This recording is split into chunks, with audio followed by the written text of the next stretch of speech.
Bem-vindos ao 11º capítulo de Grandes Crimes. Hoje, voltamos aos trilhos dos anos 60 para reviver um dos assaltos mais audaciosos e famosos da história brasileira. Capítulo 11. O assalto ao trem pagador.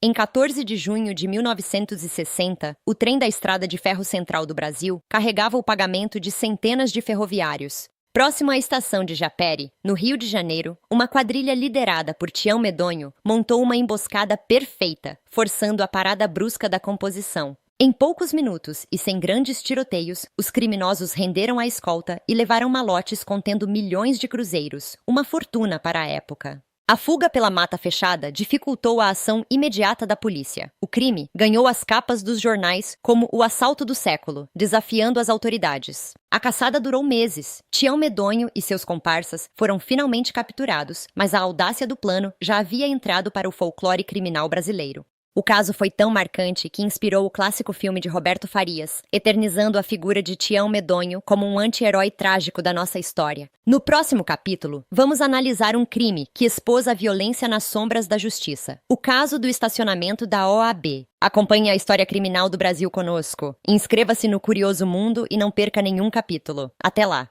Bem-vindos ao 12º capítulo de Grandes Crimes. Hoje, analisamos um caso que se tornou um marco na investigação policial brasileira pelo uso de tecnologias de rastreamento. O caso Mércia Nakashima. Em maio de 2010, a advogada Mércia Nakashima desapareceu após sair de um almoço de família em Guarulhos. O sumiço deu início a uma busca desesperada que duraria semanas. Seguindo pistas e o depoimento de um pescador, mergulhadores localizaram o carro e o corpo de Mércia submersos na represa de Nazaré Paulista. O caso agora era de homicídio. As atenções se voltaram para Misael Bispo de Souza, ex-namorado e sócio de Mércia. Ele negava qualquer participação, mas a tecnologia contaria outra história. Investigadores rastrearam os sinais das torres de celular, os chamados ERBs, que provaram que Misael esteve no local do crime no exato momento da morte de Mércia. Outra prova crucial foi a perícia nos sapatos de Misael, que encontrou vestígios de uma alga específica presente apenas naquela represa, conectando-o definitivamente à cena. Misael Bispo foi condenado a mais de 22 anos de prisão em um julgamento histórico transmitido para todo o país. A ciência e a tecnologia foram fundamentais para a justiça.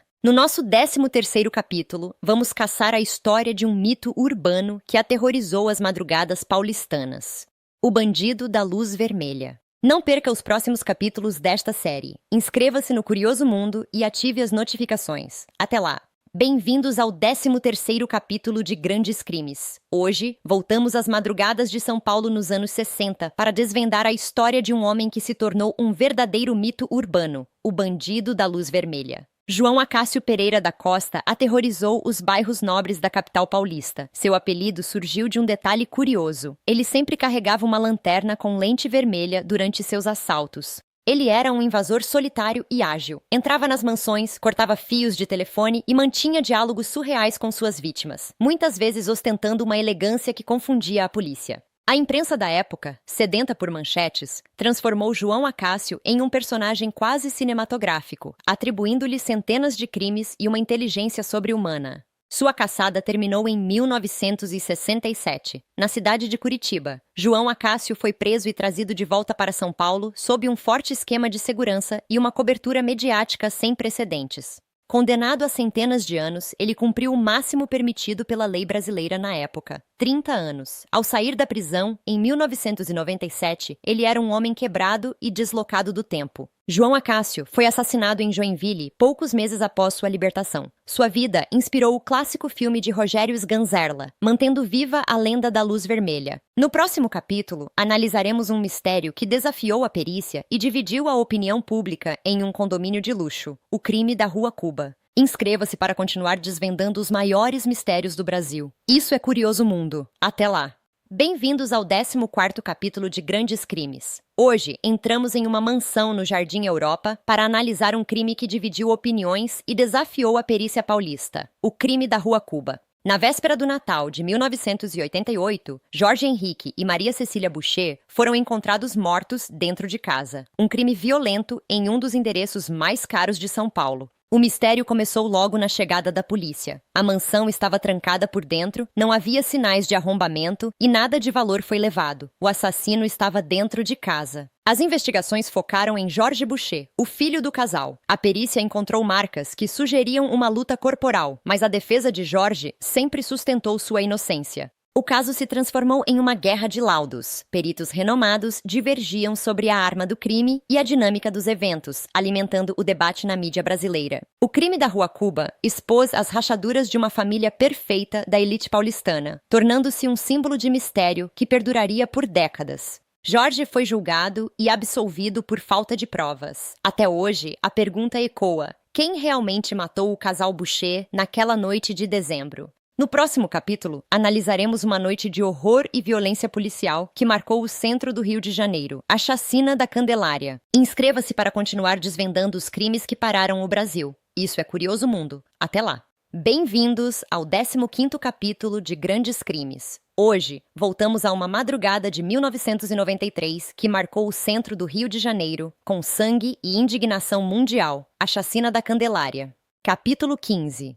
A Chacina da Candelária. Na noite de 23 de julho, dezenas de crianças e adolescentes dormiam nos arredores da igreja, buscando refúgio no asfalto da metrópole. 2 carros sem identificação pararam no local. Homens armados desembarcaram e abriram fogo contra os jovens indefesos, em uma execução sumária que durou poucos minutos. 8 jovens perderam a vida naquela madrugada. Entre os sobreviventes estava Sandro Barbosa do Nascimento, que anos depois protagonizaria o sequestro do ônibus 174.